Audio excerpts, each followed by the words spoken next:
ரிஷபராசி அன்பர்களே, 2025ஆம் ஆண்டு சனிப்பெயர்ச்சி 11ஆம் இடத்துல ரிஷபராசிக்கு சனி.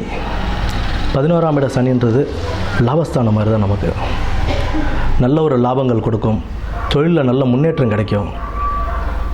வாழ்க்கையில் இத்தனை நாள் பட்ட கஷ்டங்களுக்கு ஒரு உயர்வான ஒரு இடம் கிடைச்ச ஒரு நிலை தான் 11ஆம் இடத்து சனி அப்படின்றது.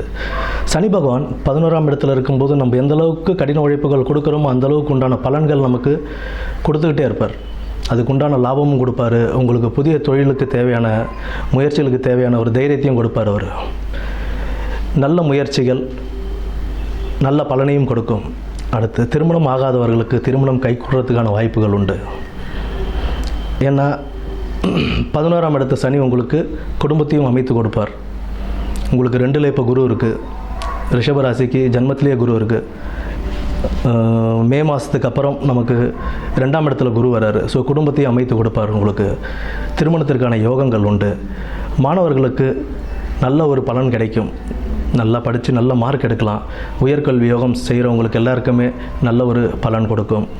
தெய்வ வழிபாடு, குலதெய்வ வழிபாடு அவசியம் தேவை. எல்லாருக்குமே தெய்வ வழிபாடும் குலதெய்வ வழிபாடும் அவசியம் தேவை.